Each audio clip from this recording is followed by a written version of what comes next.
Welcome back to Uncle Fezzi's shop. What is all this junk I have in front of me? Well, this junk is my newest, latest, and greatest harebrained scheme. And that new harebrained scheme is I want to make some lighting. You know, everybody takes lighting for granted, for the most part. I'm not going to lie, I'm afraid of the dark. So I have lights everywhere. Now, the irony is I prefer the dark, but I always have a flashlight on me. And I generally have a night light in every room in the house in some way, shape, or form. My partner, my glass blowing partner here, showed me a really interesting technique not long after he got here. And I was kind of blown away by it for a lot of reasons. One is how beautiful what he was making is, and how organic it looks, and how the colors came out, and the way the light plays through the colors and all this stuff. So we were actually just originally with these things, we were just shining a flashlight up through the bottom of them, and then I had an epiphany. I said, you know what? Let's go grab some LEDs and see what we can make happen here. So I did. You got this sketchy ass thing here. So what we're doing is making these night lights. Now I'm going to take some high quality photographs of these later, and I'm going to include them in this video here to show you how cool these things really are. Now these are small. Okay, they're going to be small. So far, the biggest one that I've made is this one, and this one's actually hollow, but the solid ones give a totally different effect. So the hollow ones and the solid ones have completely different, they throw light in a completely different way. And we're going to explore that with the creation of these products, or these pieces of art, this artwork. I scored a whole bunch of LEDs off of dreaded Amazon, and we've been playing with different colors and shades of light to get different effects out of this particular style of lamp working or glass working. The other cool thing is, and this is the LEDs, when they shine through the glass, especially a big blob of glass like this, they get a lot brighter. They are not necessarily brighter, they just look brighter. You get to take a full advantage of the brightness of the bulb and the way the lens, and this is basically just a lens, amplifies the light. So believe it or not, this little tiny light will, and you can't see it in here because it's daylight, will light an entire room. It's really cool. So, what's this video about? This is actually going to be a series of videos, and I want to explain basically the vast majority of the process I can. I'm going to skip some of the stuff, you know, the cutting of the wood, and I'm not a filmmaker.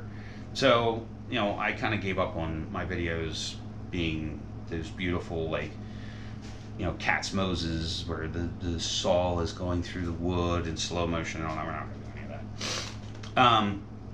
But what I am going to do is I'm going to go through the whole process. Now, I already have literally buckets full of these things in multiple different styles and shapes. Every single one of them is different. There's no two of these that are even remotely alike, which is the selling point for these pieces. The other thing is, or the other thing that I want to make with these is I want them to be very unique, because of the nature of the uniqueness of the lens, of theoretically the bulb or the piece. I think that it really needs to have its own individual base. Imagine that. I have a woodworking shop also. I don't want to 3D print these. I don't want to injection mold them. I don't want them to make them look like they're cheap import pieces. I want these to be literally one-of-a-kind pieces of art, just like everything else that I do. And, you know, quite frankly, that just makes them worth a little bit more also.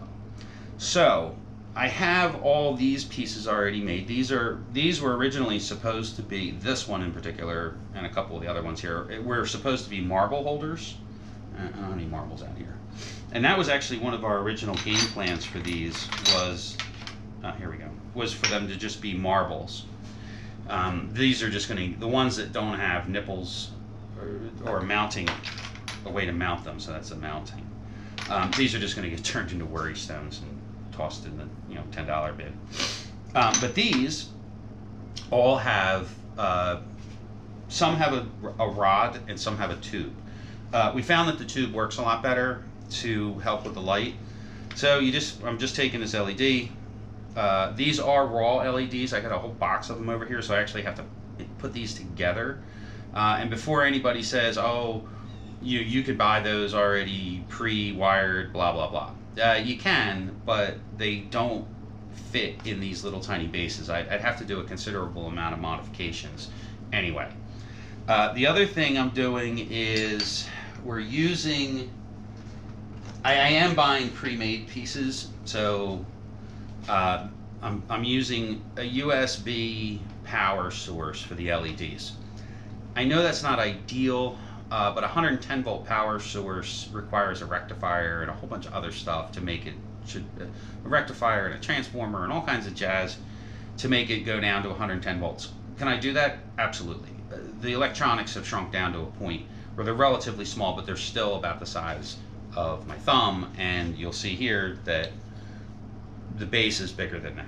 And this is about the smallest size base that I feel comfortable with. Actually, this is the smallest size base I feel comfortable making because of the size of the pieces.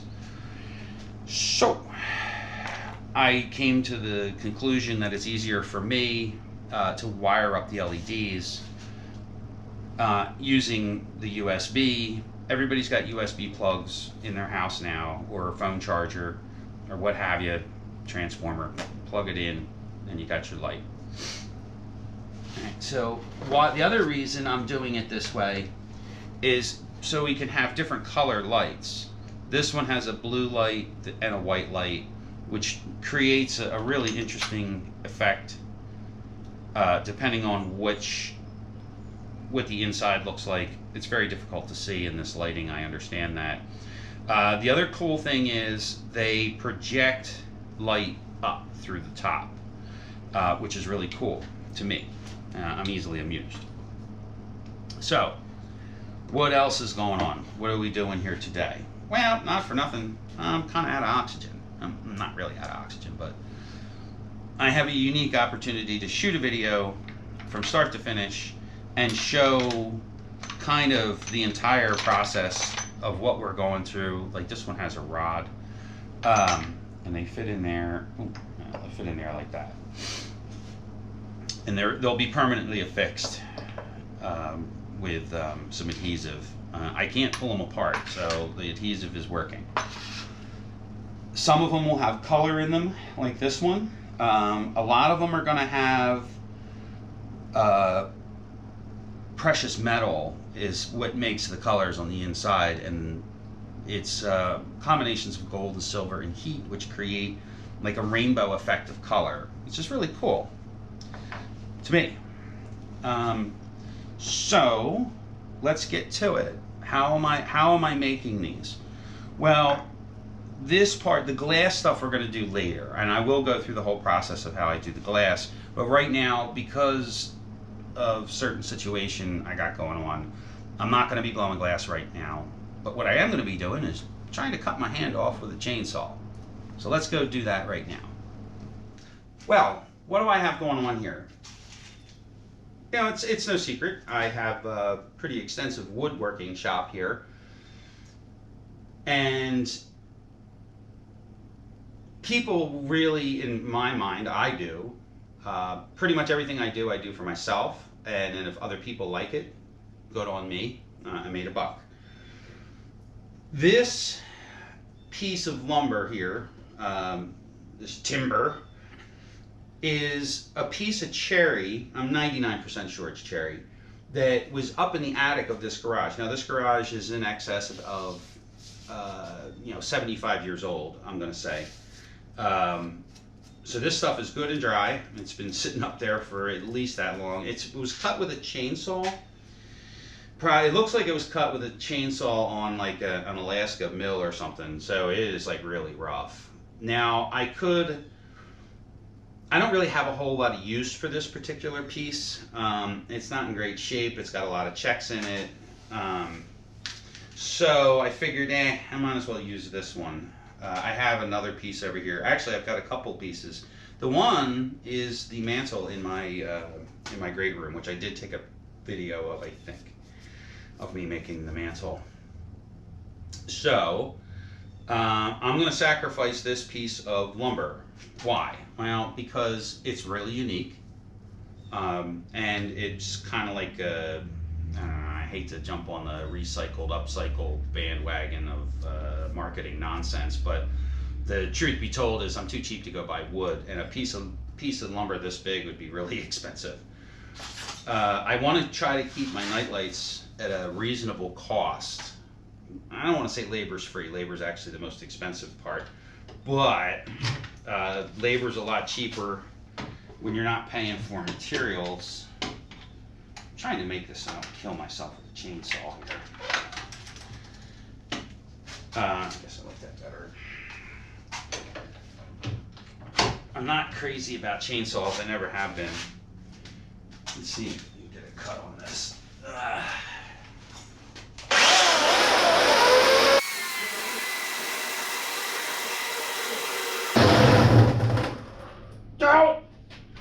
Now you know why there's a lock on the chainsaw. Or now you know why there's a lock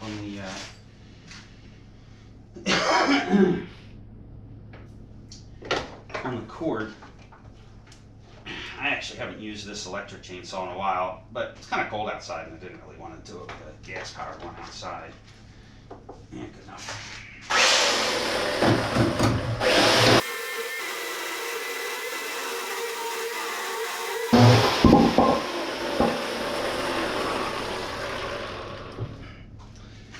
Now, there's a couple things going on here with that. One is this cherry is really old. I've used it a couple different times, and it smells like cherry. When you, well, actually smells like bar oil, but when you cut it, it smells like cherry. So that's how I know it's cherry. It smells like cherries. 100 plus years old, it smells like cherries. This is really hard. It's old growth, or at least maybe second growth, cherry. So it's really, it's kind of unique, and that's why we're going to use it. So I'm going to run this through the mill, and we're going to square it up. Get rid of this thing where it's oil, where I don't want it to leak oil. So this timber, for the sake of argument, is really rough. I mean, this stuff is in really kind of crappy shape, and most likely I'm not even going to be able to get very much out of this. But we're going to see. We're going to try it out. Now, what's it doing in my garage other than taking up space? If you're not familiar with tools, this is my Powermatic 8-inch helical head joiner. So let's get to it.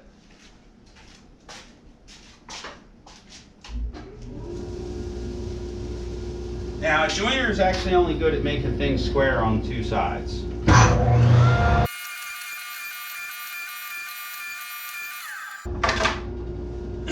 I also need to say or add that using a joiner is more of an art than it is a science. There is a science to it, don't get me wrong, but there's definitely an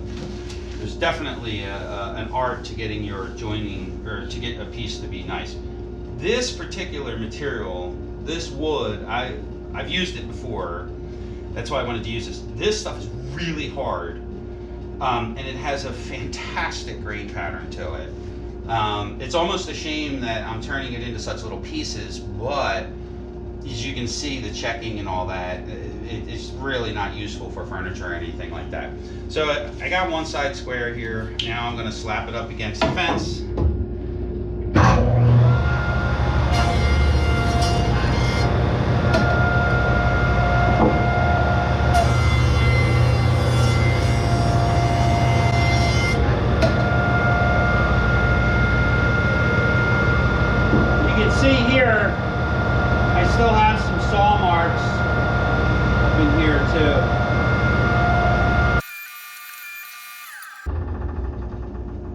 Now, the next thing I'm going to do, now I'm going to mark this, okay, as my 2 square sides.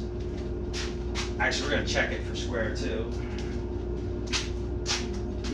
Just real quick check to make sure it's kind of square. Not even remotely. What the fuck is going on here?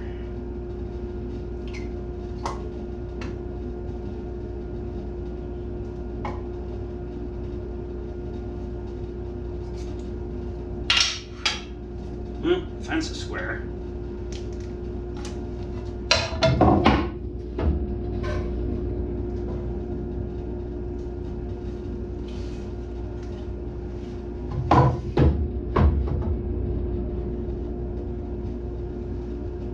Well, I didn't run the, I didn't have it square up against the fence, so we're gonna have to.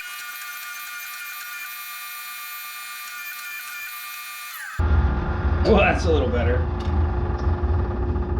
This piece of lumber is so screwed up that I'm not surprised I had a problem with that.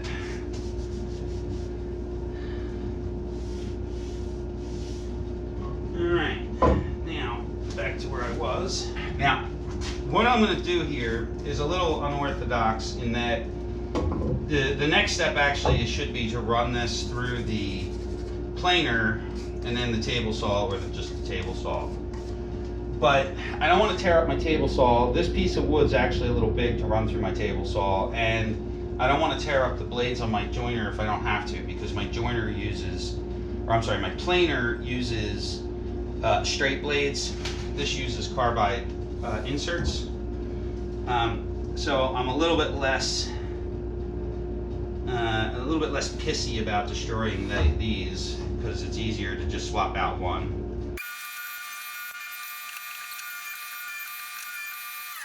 So we've already come across a little bit of a problem with this piece of wood, and it's real punky in here, like it's rotten, like this tree was cut when it was dead. But looks like there is going to be some usable pieces in here. It's kind of sucky that that's bad right there. That's like really bad. Like this is hard, good wood, and then this is rotten. I might be able to fix it with some epoxy, but I'm not gonna bank on that. Now let's run this through. This is actually really beautiful.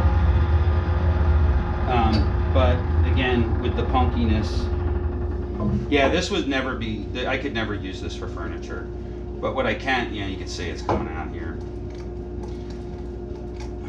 Okay, so now let's dimension this, and then we'll see what we can save and what we have to get rid of. So these two sides are square. Believe it or not, somehow I was able to pull that off.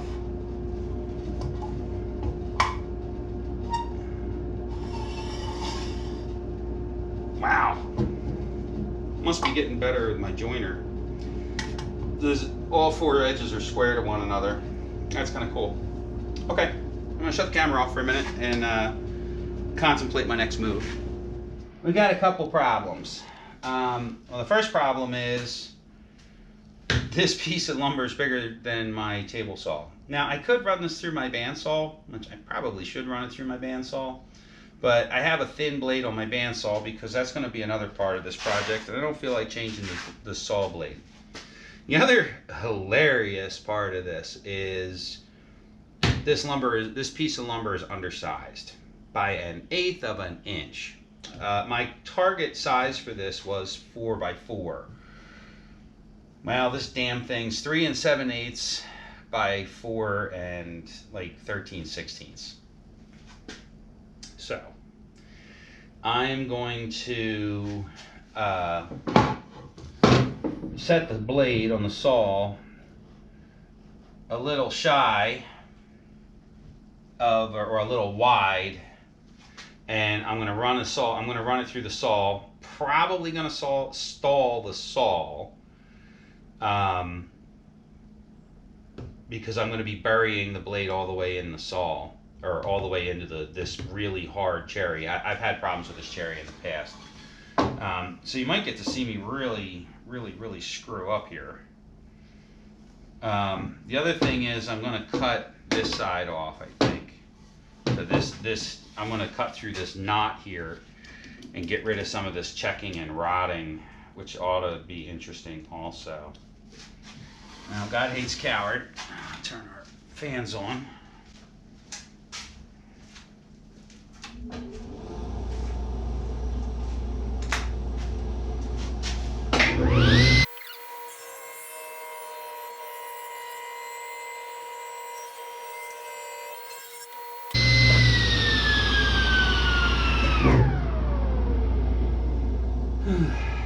I really don't like doing that. It's not the first time I've done it. It won't be the last, but it doesn't mean I have to like it. As a matter of fact, there's a chunk that came out.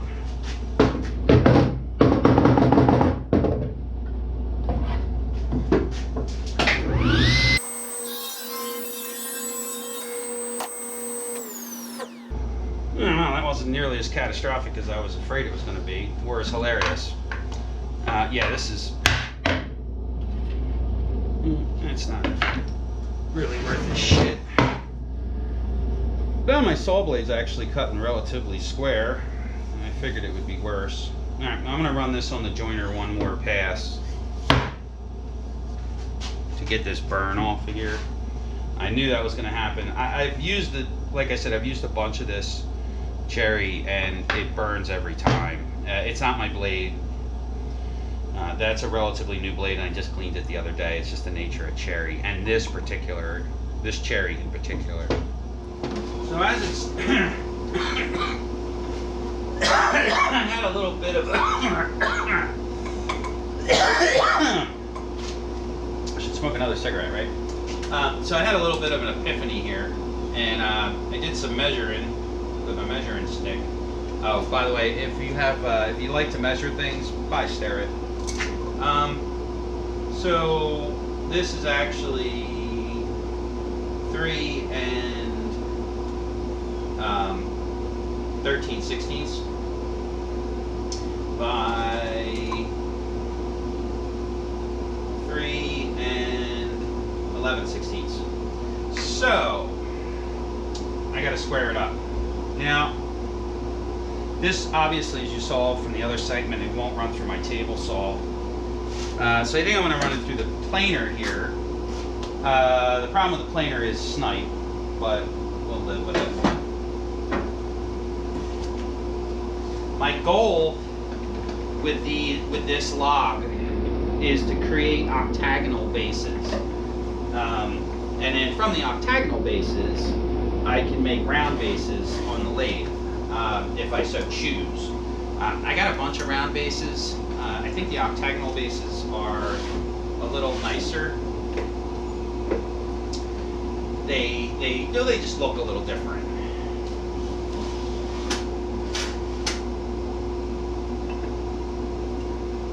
All right, let's make some noise.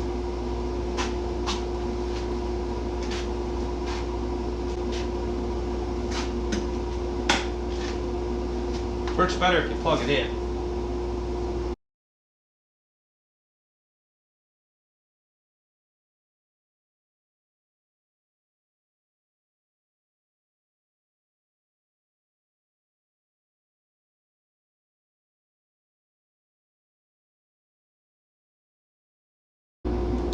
Alright, now you'll notice as I was doing that, as I got closer to being my final dimension, I started doing spring passes through each side multiple times, just because. Alright, so now we have a 3 and 17/32. 3 and 17/32. Not 3.5. Pretty close, but not exactly 3.5. I did that on purpose. Now I'm going to run it through the table saw at a 45-degree angle and make it into an octagon.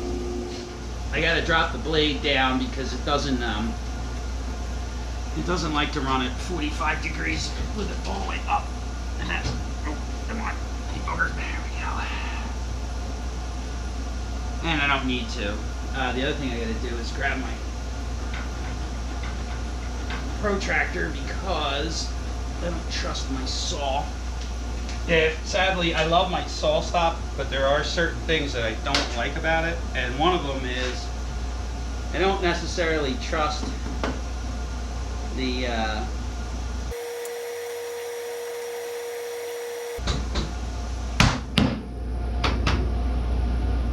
yeah, 45.1. I think that's going to be as good as it gets. Ooh, error.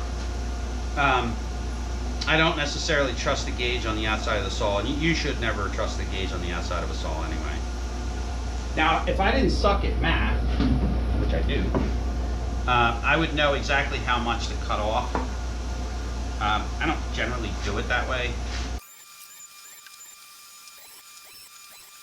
The other thing is I may decide I don't want a true octagon. Matter of fact, I don't think I do.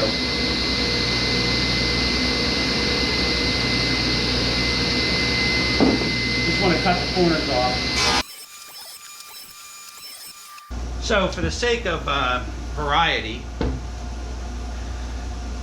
I think that's actually what I am going to do here. I'm going to not cut it into a full octagon. It's actually it's not a full octagon. So what I'm going to do is I'm going to slice a couple of these off on my, I'm going to slice a couple of these off about that big on my radial arm chop saw there, and then we'll come back and we'll cut some more. We'll make some more that are closer to octagonal. And I'm even going to go one further, and I'm not going to set up a stop. Normally I would set up a stop for this, but I've come to find out that this saw in particular does not like to have a stop set up on this side for any short things. What happens is, for whatever reason, it catches and makes a mess. But I am going to measure them a little bit. Since we have pretty chunky piece of wood here, I'm going to give myself a pretty decent sized base. These are pretty large. I've got some fairly large pieces that I want to make, so I kind of want a pretty chunky, little chonky base. I also lost my pencil again. That's why I buy these big kindergarten ones. Alright, so I think 1.5 inches.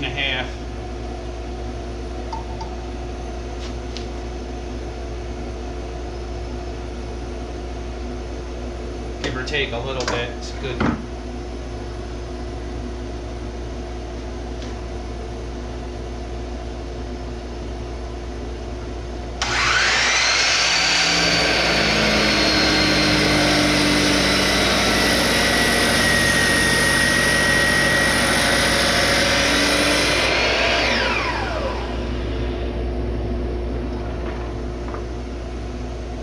Yeah, it's a pretty nice sized base there.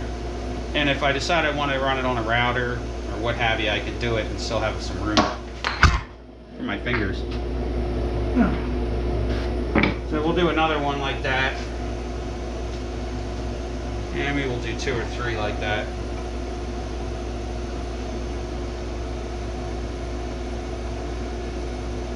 Like I said, the goal here is to make every one just enough different that I can call them one of a kind. They still are one of a kind, but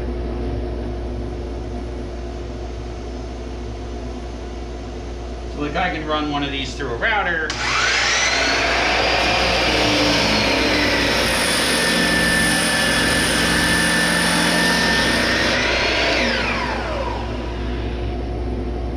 Knock the edges off,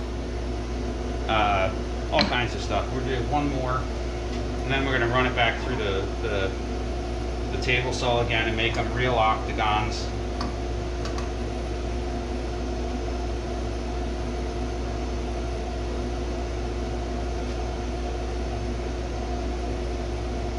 Got a hole in my pocket.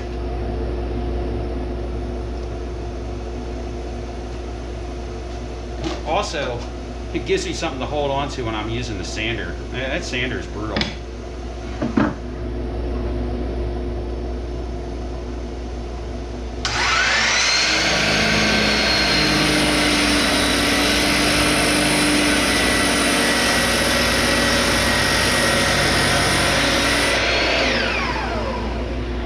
You can tell how hard this wood is just by the way this brand new saw blade is taking its good old time cutting through it.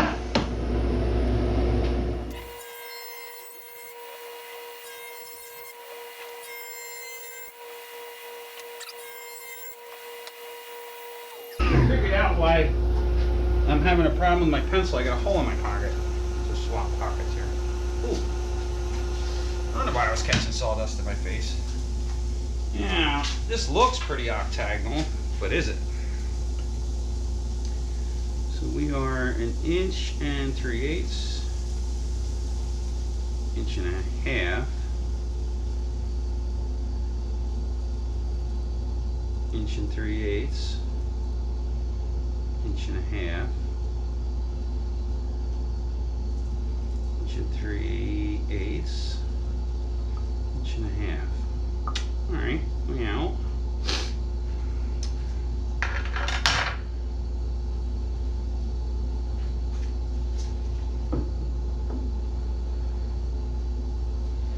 Okay. And this is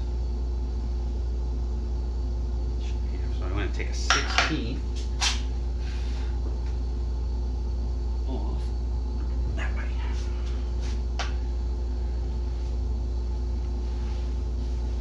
And we're not going to make the same mistake I made before doing this, and we're going to mark that side. Okay.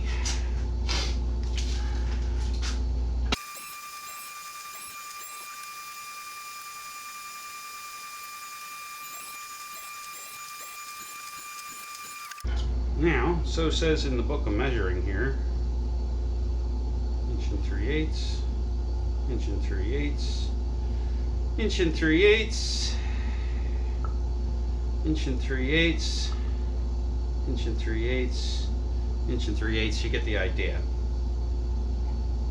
Okay, now let's cut this into some more rounds.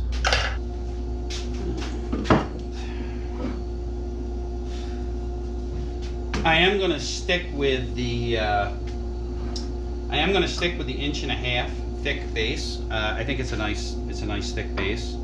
I can always make them smaller if I have to, but I can't make them longer, and I don't want to make them too big. So we're going to stick with the 1.5 inches. This piece of wood has this beautiful red streak going through it. It's beautiful, beautiful piece of wood. I'm glad I came to that. Where's my pen?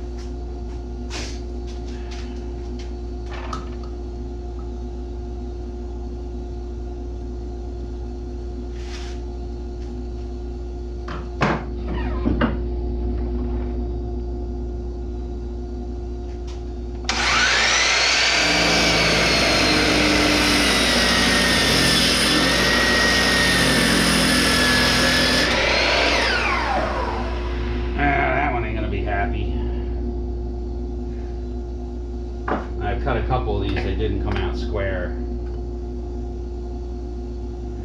It's come out square. And it totally screwed that one up. It's a shame there's this punky piece right here where this red stripe is. It's probably why it's there. Alright, do it again. Cut it a little fat.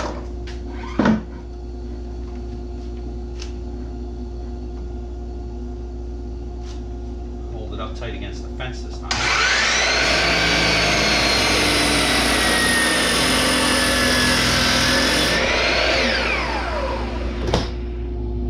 Yeah, your vacuum system works a lot better when you open the gate. Yeah, that's a nice chunky one right there. Now I can, with it being this tall, I can safely run it on the router. Now I'm going to do another one. I'm going to cut one more, and then we're going to put it on the lathe, and I'm going to show how I do that. I'm going to make this one a little taller. We're going to make this one like 1 3/4 because I'm going to take some off. I'm going to be taking some off on the lathe.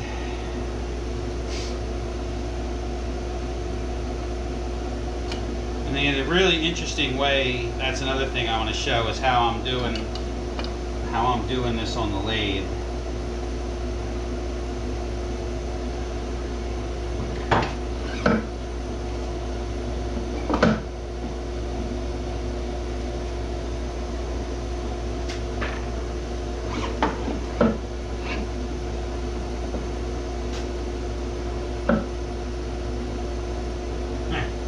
Forgot about that. She gets real wonky towards the end here. I gotta put a taller fence on this, so like a sacrificial fence, and I don't feel like it yet.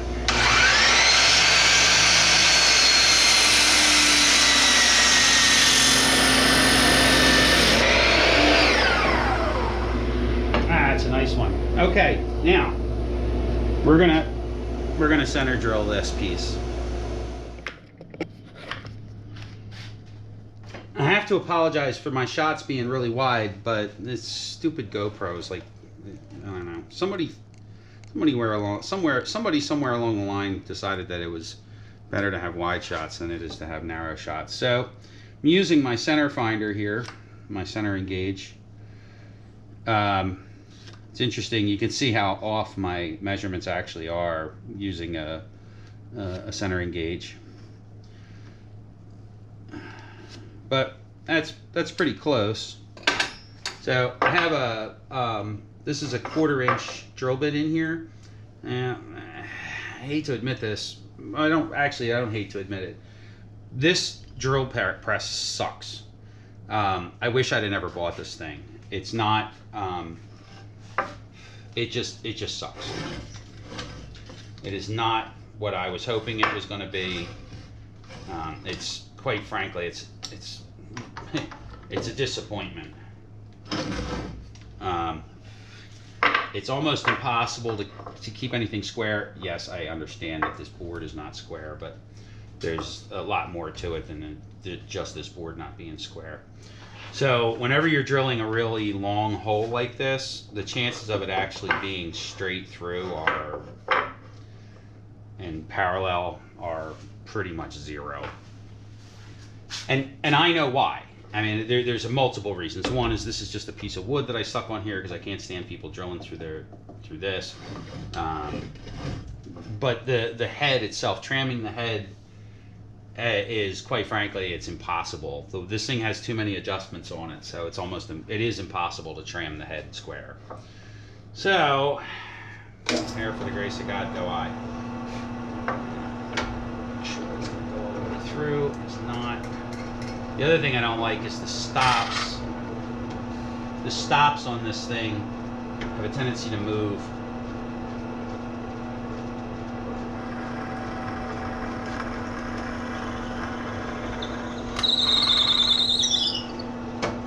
Okay, so we center drilled this as close to the center as I can possibly make it.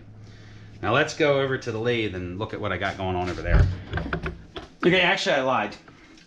My lathe is so shitty. My lathe is so shitty that it won't knock the corners off of this piece. I know it won't. So what I'm going to do is I built this temporary circle cutting jig. So I'm just going to take some of the corners off of this piece.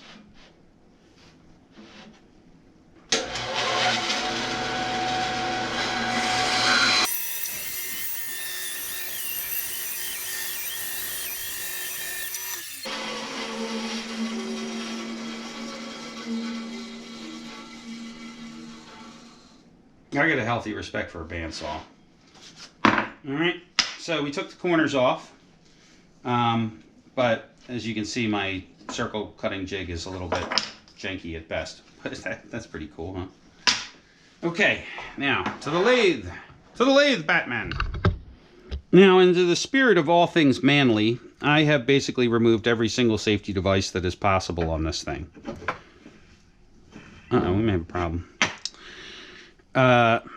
Yes, I have basically removed every safety device.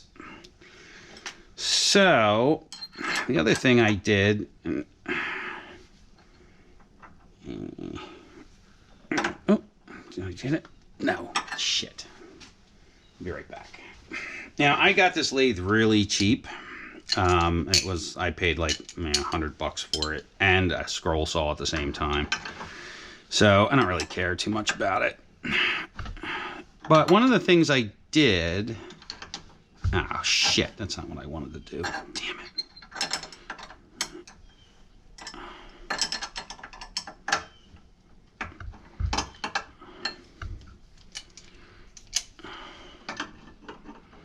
So I made a jig to do this particular job. There we go. So I made a jig to do this with because everything's better with a jig. I'm not going to take it out because it's pressed in there pretty tight. But I center drilled the this is a Mars taper here. And then the other thing I did was I took this nut and I put it in a drill and I ground it off so it fits into the conical end on here. And then this goes through here, and then this goes through here. And then you can double nut that, like that, slide that on there. Oh, it's still too short. Son of a bitch.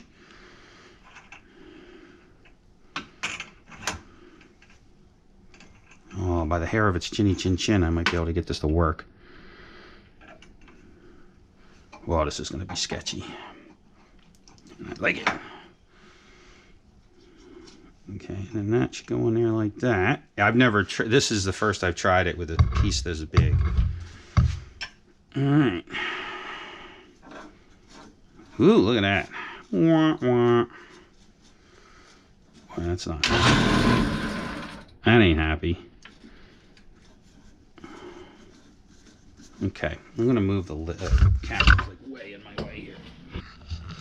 All right, so this is going to take a little bit of figuring here.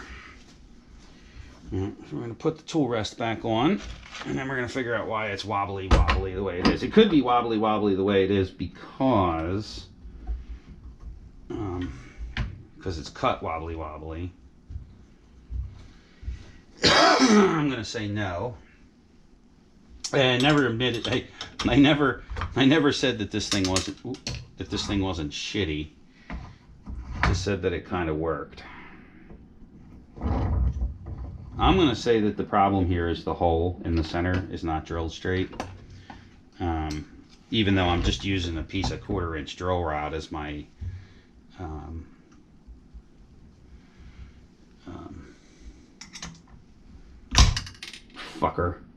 as my arbor.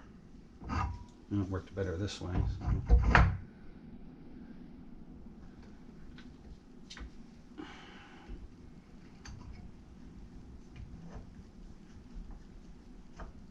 Nah, fucker.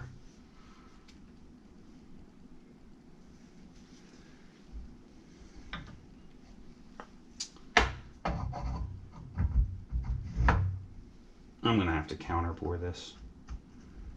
That'll make it work. All right, I'm gonna counterbore this. I have to do it anyway. I was just hoping I could do it later rather than sooner. All right, I'll be back in a minute. Okay, I put a pretty decent sized counterbore in here. Yeah, that looks like that'll work. I just use a 3/4 inch Forstner bit.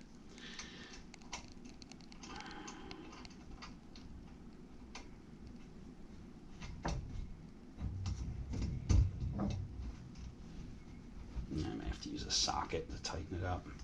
I usually just do it by hand. It kind of self-tightens. Believe it or not. I don't know why, but that, and I'm not using, yeah, damn it, let's get a socket, son of a bitch.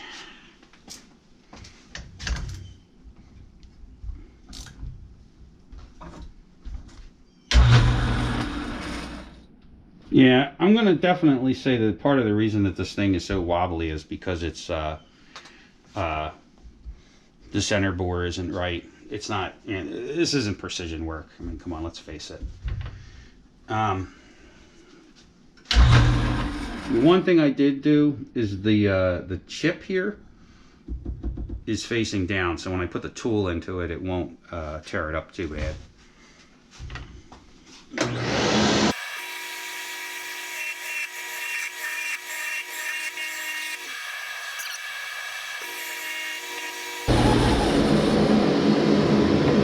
Woo, that's terrible.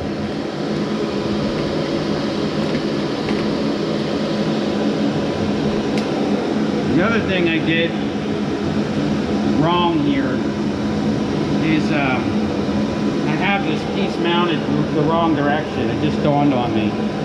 I want to be able to turn the face.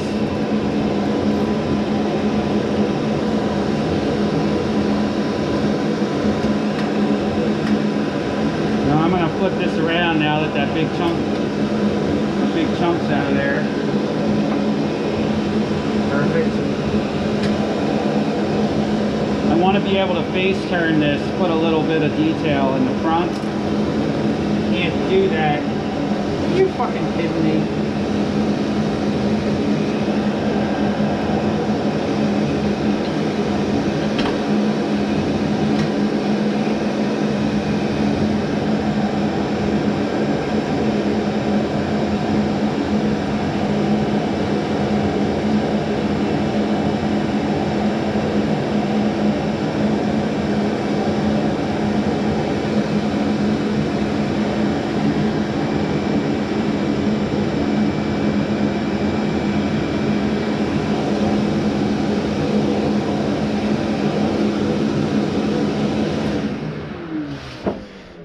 Just because this is the way everything goes, I dropped the nut down into this slot, which it won't come out of the slot.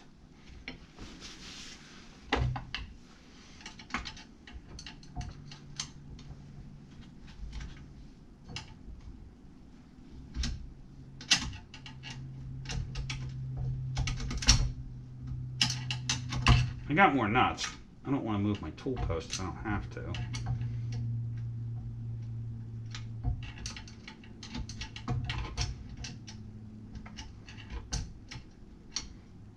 Oh, you rotten son of a bitch. I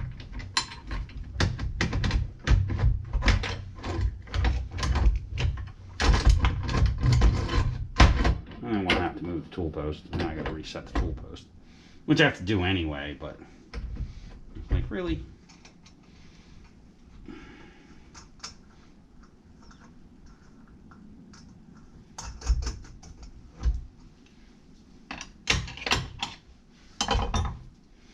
Son of a bitch.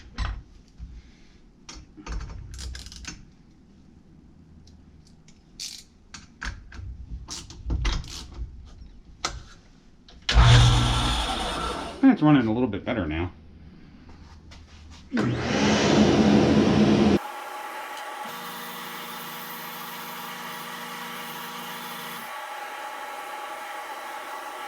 Yeah, I know it's not a lathe tool, but it works really good.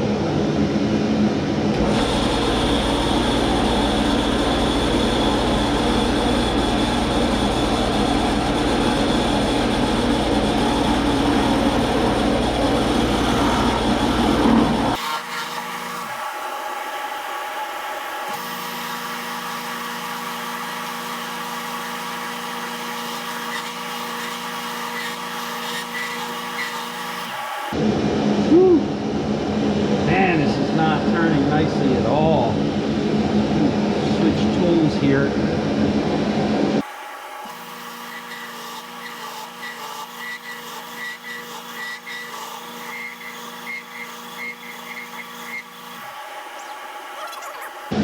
I kind of roughed the shape in the way I wanted it. This is a little... no, I'm not crazy about that, but...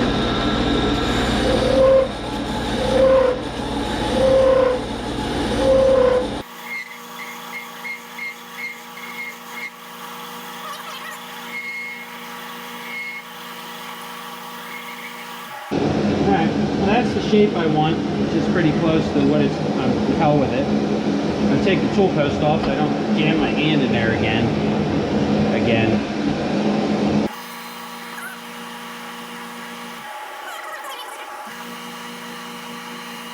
I know I could have corrected that problem by changing my beads or my speeds.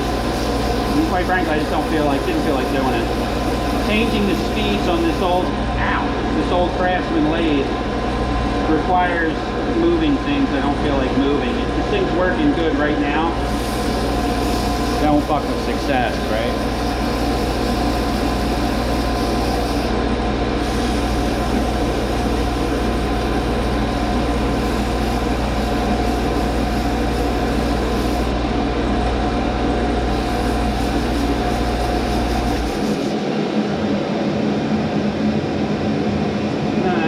Cleaned up pretty nice.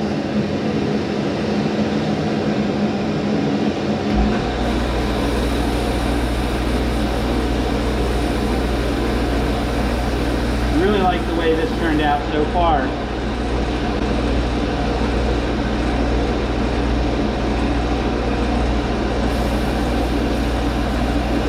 Kind of skipping my sandpaper a little bit, but I don't feel like wasting my good sandpaper on this.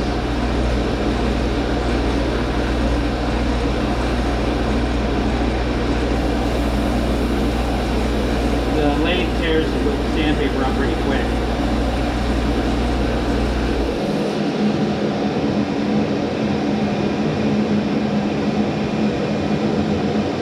Yeah, it's coming out pretty nice. Grab another piece of good sandpaper.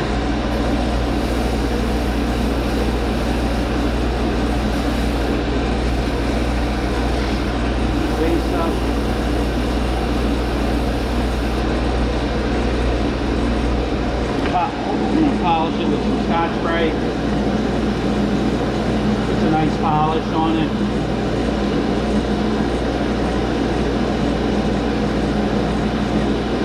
Fuck, burned it.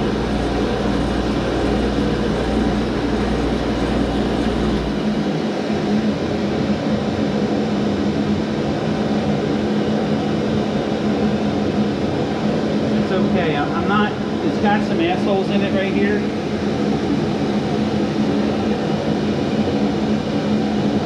Try to get them out.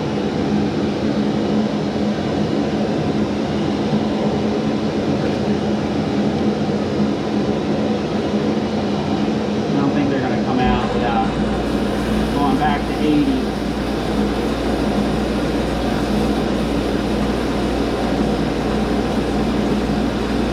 I should have a stick.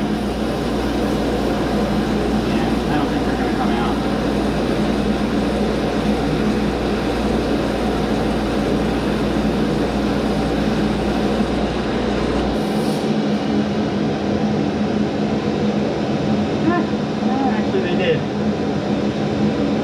Prove me wrong. Good.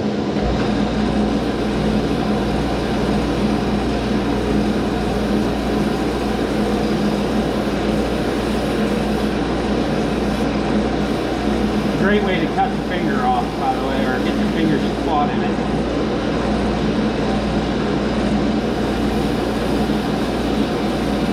I'm digging that. I think that's what we're going to stick with.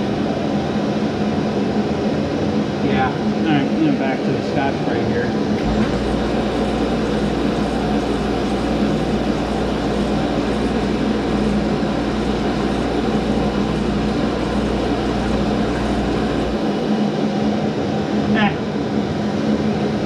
Alright, it didn't take them out. Oh well.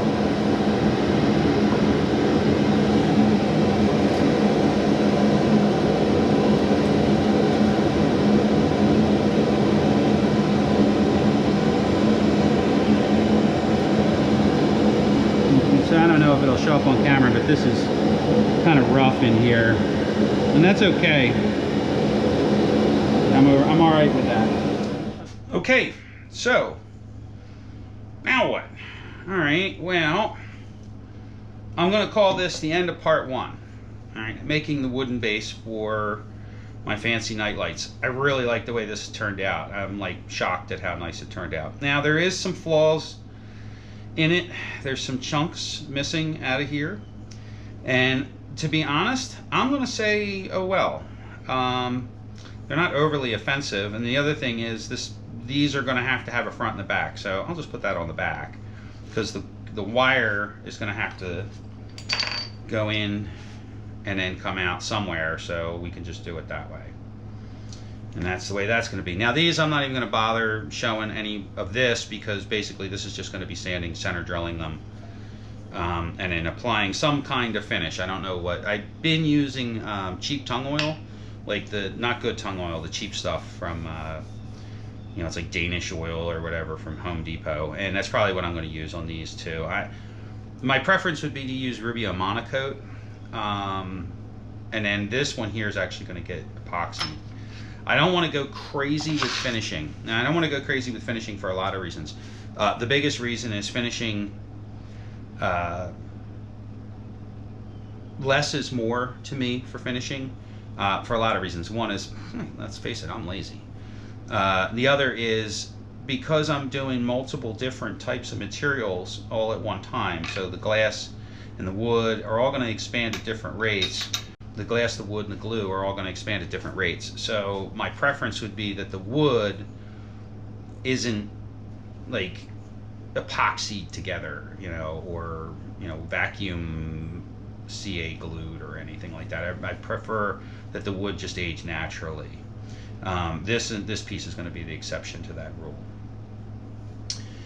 So that's it. That's end part one. I'm glad it was boring. I hope you watched the whole thing. I'm going to try to cut it down to 30 minutes, but I highly doubt it. I kind of actually like the videos to be longer because it shows you how much effort goes into making the most simplest pieces of art, or craft. That's another argument for a different day. As far as I'm concerned, this is art. This is art. These are art. Okay.